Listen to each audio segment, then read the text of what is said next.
Hello दोस्तों, कैसे हैं आप सभी। वेरी बिग गुड मॉर्निंग साथियों। आज का हमारा जो टॉपिक है, एक राष्ट्र एक चुनाव। आप सभी को पता है ये हमेशा से ये टॉपिक सुर्खियों में रहे।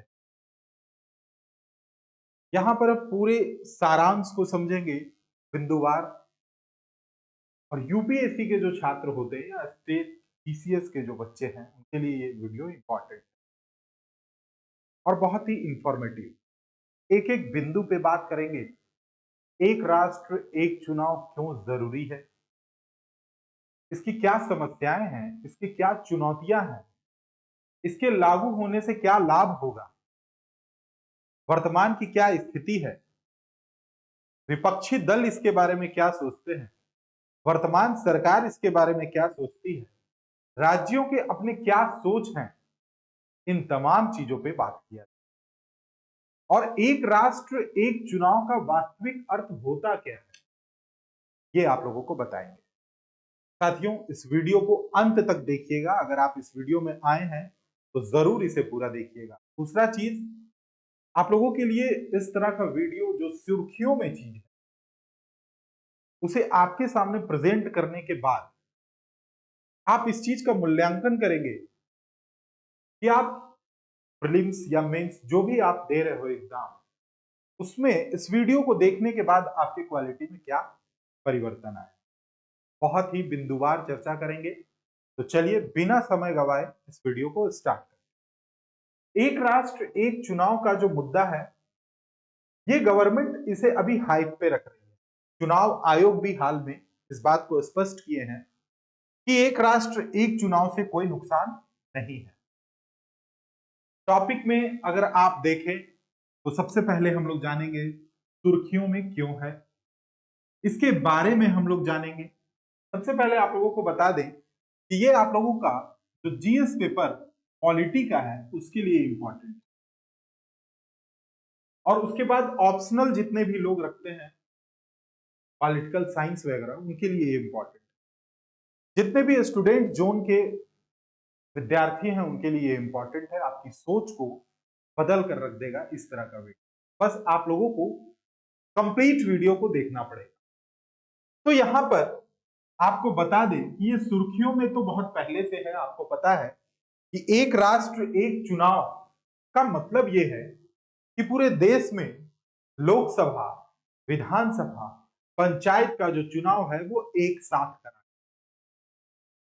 ताकि जो मतदाता है जो वोट देते हैं उन्हें किसी भी तरह का कंफ्यूजन ना रहे, सरकार को बार बार खर्च ना करना पड़े, और जो पार्टीज हैं उन्हें बार बार अपने काम से इतर हटकर चुनाव में ना लगना पड़े। चुनाव आयोग कहती है कि बार बार मुझे आचार संहिता लगाना पड़ता है, जिसके कारण बहुत सारी कार्य बाधित हो जाए। तो इन तमाम मुद्दों पे बात करेंगे। सबसे पहले याद रखिएगा कि केंद्रीय मंत्रिमंडल यानी कि वर्तमान में जो एनडीए की सरकार है उसमें जो केंद्रीय कैबिनेट है उसने ये तय किया कि एक कमेटी बनाया जाए जो इस बात को तय करेगा कि भारत में एक साथ चुनाव होना चाहिए या नहीं। अब इसी संदर्भ में जो हमारे पूर्व राष्ट्रपति थे श्री रामनाथ कोविंद, इनकी अध्यक्षता में चुनाव जो है एक साथ कराया जाए, कमेटी का अध्यक्ष इनको बनाया गया और इन्होंने अपनी रिपोर्ट को भी सबमिट कर दिया। अब इसमें सुप्रीम कोर्ट का भी कुछ वाद आया, चुनाव आयोग ने भी अपना कुछ पक्ष रखा है, केंद्र सरकार भी कुछ पक्ष रखी है, विपक्ष में बैठे नेतागण भी अपने पक्ष रखे, और अलग अलग राज्यों का अपना अलग अलग मानना है। सबसे पहले ये जो स्वीकार किया गया है, इस कमेटी ने जो रिपोर्ट दिया है उसमें कुछ चीजों पर अगर अमल किया जाए तो वास्तव में ये बहुत कारगर कदम साबित होगा, लेकिन कुछ ऐसी बाधाएं हैं जो इसे रोकती हैं। अब एक साथ चुनाव के बारे में सबसे पहले समझना, और वीडियो को पूरा अच्छे से आराम से अंत तक देखें। यहां पे नाम जो है इसका क्या है, एक साथ चुनाव को एक राष्ट्र एक चुनाव के रूप में जाना जाता है, और इसका एकमात्र आशय यह है कि लोकसभा, राज्य विधानसभा, नगर पालिका और पंचायत के चुनाव को एक साथ करा दिया जाए। यानी कि आप अपने क्षेत्र में मुखिया, विधायक और सांसद, ये तीनों एक ही दिन चुन रहे। और ऐसा नहीं है कि ये कोई प्रक्रिया नया है, आजादी के बाद 1967 तक ये चीजें चली, लेकिन कुछ विधानसभाओं में सरकारें गिरने के कारण ये चक्र बाधित हो गया।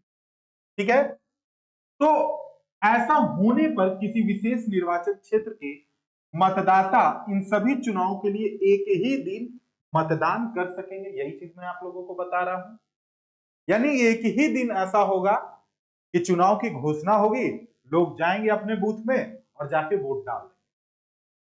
ठीक है, और उससे गवर्नमेंट तय। दूसरा कहता है कि एक साथ चुनाव का आशय यह नहीं है कि संपूर्ण देश में सभी चुनाव के लिए एक ही दिन मतदान होगा, ऐसा नहीं है।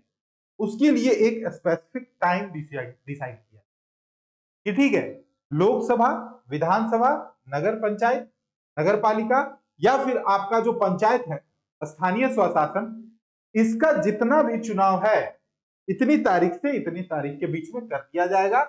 जो परिणाम होगा उसके अनुसार देश में अलग अलग क्षेत्र में अलग अलग सरकारें गठित हो जाएंगी। बहुत धीरे धीरे स्टेप बाय स्टेप चीजों को, तो आपको ये टॉपिक समझने में मजा आ जाए। फिर कहता है कि भारत में देखना 1951 यानी कि 1951-52 में एक साथ चुनाव हुआ, फिर 57 में एक साथ चुनाव हुआ, फिर 62 में भी एक साथ चुनाव हुआ, और उसके बाद 1967 में भी लोकसभा और विधानसभा का चुनाव एक साथ हुआ। लेकिन उसके बाद केरल, पंजाब, कुछ ऐसे राज्य थे जहां पर गैर कांग्रेसी सरकार के आने के बाद और मध्यावधि में सरकार गिर जाने के बाद चुनाव फिर से कराया जाने लगा, और ये जो साइकिल था, ये जो चक्र था, वो बाधित हो गया। तो यहां दो चीज आप समझे। सबसे पहला, एक राष्ट्र एक चुनाव होता क्या है, और ये न्यूज में है। दूसरा, आपने समझा कि इसका मतलब क्या है और देश में कब तक ये एक साथ चला है। वर्तमान में इसका बहुत विरोध हो रहा है। विपक्ष हमेशा केंद्र सरकार पे निशाना साध रही है कि केंद्र सरकार चाहता है कि इससे अपना वो भला करेगा। ठीक है, लेकिन वास्तविकता इससे इतर होगी जब आप इस पूरे वीडियो को अच्छे से देखें। यहां कहता है कि एक साथ चुनाव की आवश्यकता क्यों है। आखिर अगर बात किया जाए कि एक साथ चुनाव क्यों कराया जाए, सवाल सबसे बड़ा यह है कि एक साथ चुनाव क्यों कराया जाए। तो इसके पीछे जो रीजन है, गवर्नेंस और विकास का मुद्दा, यानी कि जो डेवलपमेंट का वर्क चलते रहता है देश में, या फिर जो आपका विकास का मुद्दा है, या फिर प्रशासन का मुद्दा है, इन सारे मुद्दाओं को देखते हुए, इन सारे मुद्दों को देखते हुए सरकार एक राष्ट्र एक चुनाव का कॉन्सेप्ट लेके आई है। एक्चुअल में होता क्या है कि जब प्रत्येक साल, प्रत्येक 6 महीना में कहीं ना कहीं चुनाव होता है, तो उससे चुनाव आयोग तो अपना बिजी रहता है, अपना काम करते रहते हैं। लेकिन चुनाव आयोग के बिजी होने के बाद और चुनावों का घोषणा होने के बाद जहां जहां भी आचार संहिता लागू होती है, वहां पे प्रशासन को अलग तरीके से काम करना पड़ता है। जितने भी कर्मचारी होते हैं सरकारी, उनको उसमें लगना पड़ता है। विकास के कार्य बाधित हो जाते हैं, प्रशासन अपने विकासात्मक कार्यों को छोड़ के चुनाव कराने में लग जाती है, और इससे एक अच्छा खासा समय और धन दोनों बर्बाद होता है। ठीक है, तो इसमें चुनाव के दौरान आदर्श आचार संहिता लागू किया जाता है। आपको पता है, जैसे कि झारखंड और महाराष्ट्र में चुनाव था, हो गया संपन्न। अब ऐसे में यहां पे आप देखेंगे कि आचार संहिता के लागू होने के बाद वैसे विकासात्मक कार्य जो रेगुलर चलते रहना चाहिए था, वो समाप्त हो जाए। ठीक है, तो आचार संहिता जहां भी लागू होगा वहां विकास कार्यक्रम जो है वो रुक सा जाता है। इसलिए गवर्नमेंट चाहती है कि एक तो ये समस्या समाप्त हो जाएगा अगर एक राष्ट्र एक चुनाव लागू कर दिया जाए। अभी आपको बताएंगे कि संविधान में कितना संशोधन करना पड़ेगा, कहां कहां संशोधन करना पड़ेगा, इन चीजों पे भी चर्चा करेंगे। लेकिन आप लोग वीडियो बस लास्ट तक देखिए। फिर कहता है बार बार होने वाले चुनावों से देश की आर्थिक समृद्धि प्रभावित होती है। बात सही है। आर्थिक समृद्धि का मतलब क्या होता है? यानी कि यहां बात किया जा रहा है इकोनॉमी ग्रोथ की। किसकी बात की जा रही है? इकोनॉमिक ग्रोथ की। इकोनॉमिक ग्रोथ क्या होता है कि मान लो कहीं बांध बन रहा है, कहीं कहीं पुल बन रहा है, कहीं सड़क बन रहा है, कहीं कुछ टेंडर पास हुआ है, कहीं विद्यार्थियों के लिए कुछ योजनाएं लागू की गई हैं। इन तमाम चीजों पे पाबंदी लग जाता है। चुनाव के उत्सव में सारे कर्मचारी, सारे अधिकारी बिजी रहते हैं अपने अपने कार्यों में, जो चुनाव आयोग का निर्देश होता है। जो आचार संहिता के समय वो चुनाव आयोग के अंडर आते हैं। तो आर्थिक समृद्धि कहीं ना कहीं उससे बाधित होता है। इसके कारण निवेश संबंधी निर्णय पर नकारात्मक असर पड़ता है। कैसे? मान लो अभी एनडीए की गवर्नमेंट है और एनडीए ने तमाम देशों के साथ, यानी कि वर्तमान में मान लो मोदी सरकार है और इसने तमाम देशों के साथ क्या किया, अपना एमओयू करके रखा है कि आप आइए मेरे यहां निवेश कीजिए, मेरे यहां पैसा लगाइए, मेरे देश में प्रोडक्शन आप बढ़ाइए, यहां पे आपका बाजार खुला हुआ। लेकिन जब चुनाव का समय आता है तो वे निवेशकर्ता डरे हुए रहते हैं। भाई मैंने तो यहाँ 1000 करोड़ अपना इन्वेस्ट कर दिया, पता नहीं चुनाव के बाद ये जीत के आएंगे या नहीं, या नई सरकार आ गई तो फिर क्या होगा। तो ये एक नेगेटिव इंपैक्ट पड़ता है जब मध्यावधि चुनाव होते रहता है, कहीं ना कहीं चुनाव चल रहा है, अक्सर आप देखते होंगे। तो इन सब चीजों को लेकर गवर्नमेंट चाहती है कि एक राष्ट्र एक चुनाव हो जाए, यानी चुनाव का माहौल जो है किसी भी तारीख को एक तय किया जाए, है ना, जनवरी टू लेकर दिसंबर तक के बीच में किसी भी एक महीने को हम चुनाव के लिए फिक्स कर देंगे और प्रत्येक 5 साल पे उसी महीने में चुनाव हो जाए। ये गवर्नमेंट चाहती है।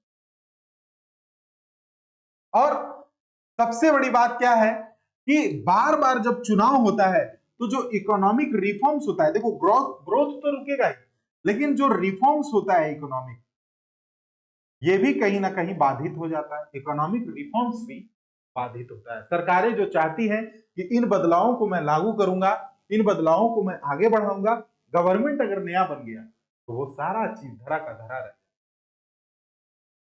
इसलिए एक राष्ट्र एक चुनाव मोस्ट इंपॉर्टेंट हो गया है आज के समय देश के लिए। वो आप लोग कमेंट करके बताइएगा ये जरूरी है या ठीक है। और कई जो जिससे देश के कई विकास के अवसर गंवाने पड़ते हैं, यानी डेवलपमेंट का एक बड़ा मुद्दा है जिसमें एक एक करके ये सारा बिंदु आप समझें। अगला एक जो मुद्दा होगा वो क्या होगा? वित्तीय बोझ का। इसको समझिएगा। कहता है सरकार की सभी तीनों स्तर पर एक साथ चुनाव कराने से आपूर्ति श्रृंखला और उत्पादन चक्र में आने वाली रुकावटों से बचा जा सकता है। यानी कि अगर हम लोकसभा, विधानसभा और पंचायत का चुनाव एक साथ करा लेंगे तो कहीं ना कहीं एक फायदा तो जरूर होगा। प्रत्येक 5 साल में एक महीना के अंदर करा दिया तो इससे एक फायदा होगा कि हमारे देश का जो उत्पादन क्षमता है वो बढ़ेगा, हमारे यहां जो आपूर्ति चक्र है वो बाधित नहीं होगा। कई बार आप देखते होंगे, आप कहीं जा रहे हैं अपनी गाड़ी से, 4 व्हीलर या बड़ी बड़ी जो गाड़ियां जाती हैं, चुनाव के समय ये डर बना रहता है कि माल पकड़ा, गाड़ी पकड़ा जाएगा, बड़े बड़े जो कंटेनर होते हैं वो पकड़ा जाएंगे। ये एक डर बना हुआ रहता है चुनाव के समय। अगर प्रत्येक साल तो चुनाव कहीं ना कहीं होता ही है देश में हमारे, तो एक साथ अगर चुनाव होगा और प्रत्येक 5 साल पे होगा तो कम से कम जो टाइम बीच का मिलेगा उसमें प्रत्येक राज्य और प्रत्येक जो कर्मचारी है, प्रत्येक अधिकारी है, सब अपने अपने काम में व्यस्त रहेंगे और चुनाव जैसा माहौल क्रिएट नहीं। ये मैं अभी जो बात कर रहा हूं ये पक्ष का बात कर रहा हूं, मैं विपक्ष का भी बात कर रहा हूं। बस वीडियो में आप लोगों को लास्ट तक बने रहना। कहता है कि वित्तीय बोझ में कमी आएगी। बात सही है। अब मान लीजिए कि प्रत्येक वर्ष कहीं ना कहीं चुनाव हो रहा है, तो आप तो इस बात से सहमत है ना कि उस स्टेट में जहां हो रहा है चुनाव, वहां वित्तीय बोझ बढ़ेगा, सरकार को खर्च करना पड़ेगा, चुनाव आयोग को खर्च करना पड़ेगा, जितने अधिकारी लगते हैं उनको एक्स्ट्रा पेमेंट देना पड़ता है, जितने कर्मचारी लगते हैं एक्स्ट्रा पेमेंट देना पड़ता है। इवन वो कर्मचारी वहां जब लगा तो वो दूसरे कार्य में क्या होगा, निपुण तो रहेगा नहीं उस समय, दूसरा कार्य बाधित हो गया। तो वित्तीय बोझ जो है, एक साथ अगर चुनाव हो जाए लोकसभा, विधानसभा और पंचायत का, तो वित्तीय बोझ कहीं ना कहीं कम हो जाएगा। ठीक है, तो जो बार बार खर्च करना पड़ता है प्रचार में, है ना, इतना ही नहीं, चुनाव हर एक स्टेट में आप देखोगे प्रत्येक साल कहीं ना कहीं हो ही रहा है। अब इसमें क्या होता है, लोक लुभावन योजना बनाया जाता है, कुछ ऐसा योजना बना दिया गया गरीबों के लिए। अब गरीब जो है उसे तो चाहिए कुछ चंद रुपए या अनाज, क्योंकि उसकी जरूरत वो है।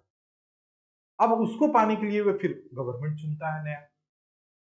तो ये लोक लुभावन वादों पे भी कहीं ना कहीं खेल कसा जाएगा अगर एक राष्ट्र एक चुनाव लागू हो जाए तो।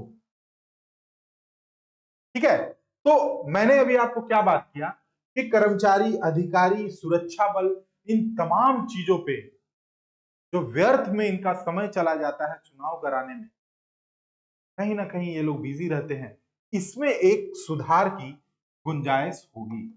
अब देखना, चुनाव में बड़े पैमाने पे शिक्षकों को यूज किया जाता है, सरकारी शिक्षक, उनको लगा दिया जाता है किस चीज में, पर्चा बांटने में, उनको लगा दिया जाता है सारे चुनाव के कार्यों में। तो इससे भी एक जो है जो मोरल है वो डाउन होता है। और यही जो है चुनाव, मान लीजिए कि हमने लोकसभा और विधानसभा और पंचायत तीनों का एक साथ करा लिया और प्रत्येक 5 साल पे चुनाव हो रहा है, कोई दिक्कत नहीं है कि भाई 5 साल में एक बार मुझे सेवा देना है चुनाव, जो इलेक्शन कमीशन के गाइडलाइंस होंगे उसको फॉलो करना है। दूसरा एक पॉइंट है कि कोर्ट पे दबाव कम पड़ेगा, अदालतों पर काम का बोझ कम करना। अब होता क्या है, चुनाव हो रहा है, कुछ गड़बड़ी हो गया, कोर्ट में मामला पहुंच, फिर चुनाव हुआ, फिर कोर्ट में मामला पहुंच गया, तो हाईकोर्ट, सुप्रीम कोर्ट भी कहीं ना कहीं बोझ के तले दबते जा रहे, तो उनको भी कहीं ना कहीं रिलैक्स मिलेगा। जब 5 साल में एक बार चुनाव होना है तो जो भी गड़बड़ी होगा फिर एक बार निपटा लिया जाएगा उसको 2-3 महीना के अंदर। लेकिन हर साल चुनाव हो रहा है कहीं ना कहीं, तो ऐसे में क्या होता है भाई, केसेस की संख्या वहां बढ़ते चली जाती है, तो न्यायालय का जो बोझ है वो कम हो जाएगा। एक साथ चुनाव कराने से चुनाव संबंधी विवादों की संख्या में कमी आएगी और इससे न्यायालयों पर मुकदमों का बोझ कम होगा। पहचान की राजनीति को कम करना, अब ये पहचान की राजनीति इससे कम कैसे होगी, बार बार चुनाव होने से अक्सर पहचान की राजनीति का उपयोग किया जाता है। ये क्या है, मान लीजिए कोई एक पार्टी पॉलिटिक्स में एक व्यक्ति खड़ा है, वो क्या कर रहा है कि वो लगातार अपना फेस वैल्यू बढ़ाए जा रहा है, बढ़ाए जा रहा है, दूसरा को मौका ही नहीं मिल रहा है, लगातार 5 साल वो भाषण दिए जा रहा है, कि दूसरा को मौका नहीं मिल रहा है, यानी राजनीतिक लोकतंत्र जो है देश में खतरे में पड़ जाए। इसलिए भी एक राष्ट्र एक चुनाव बहुत जरूरी है। देखो, ये मेंस के लिए आप लोगों के लिए इंपॉर्टेंट है, अगर मेंस आप लोग लिख रहे हो तो और ज्यादा इंपॉर्टेंट। दूसरा है, जाति वर्ग विभाजन को बढ़ावा मिलता है और सामाजिक एकता बाधित होती है। बात सही है, हर बार चुनाव होगा, जातिवाद पे टिप्पणी होगा, जातिवाद पे बैठक होगा, जातिवाद पे बातें चल रही हैं, लेकिन 5 साल में एक बार होगा, बीच में जातिवाद का मुद्दा गायब रहेगा चुनाव, तो समाज और एक होगा। लेकिन हर साल कहीं ना कहीं चुनाव, तो सब जो है जातिवाद में फंसे हुए रह जाते, धर्मवाद में भी फंसे हुए रह जाते। इससे नेता जो है उनको भी काम करने का मौका मिलेगा ना, 5 साल में एक बार चुनाव होना है, वो 5 साल मन लगा के काम करेंगे, नहीं भाई अगले बार पता नहीं मौका मिलेगा कि नहीं, मन लगा के काम करेंगे, उनका उत्पादन क्षमता बढ़ेगी। आज नेता क्या करते हैं, हमेशा चुनाव चुनाव चुनाव, हिंदू मुस्लिम होते रहता है भारत में, इन चीजों पे लगाम लगेगा। इसलिए भी एक राष्ट्र एक चुनाव जरूरी। मतदाताओं की भागीदारी, अब देखो बार बार चुनाव होने से कहीं ना कहीं ये होता है, मतदाता ये सोचता है जो वोट दे रहा है, अरे ठीक है पिछले ही बार तो वोट दिए थे, थोड़ा टाउन को मिला नहीं, यही 5 साल में एक बार होगा तो उन्हें भी लगेगा कि नहीं भाई मुझे जो है वोट देना है। ठीक है, तो इसमें जो ये जो मैंने पॉइंट्स यहां पे रखा है, एक एक करके सारे पॉइंट्स को यहाँ पे मैंने डील करने का प्रयास किया है और ये वीडियो इसीलिए लंबा भी बना है। वीडियो को पूरा आप लोग देखिएगा। एक साथ चुनाव हेतु उच्च स्तरीय समिति का मुख्य सिफारिश क्या था? इस समिति ने बार बार होने वाले चुनाव के कारण सरकार, businessman, supreme court, high court, political party, है ना, सिविलियन जो हमारा सोशल समाज है आदि पर पड़ने वाले बोझ को कम करने के लिए देश में एक साथ चुनाव का समर्थन किया। कौन? ये जो कमेटी बना था, पूर्व राष्ट्रपति रामनाथ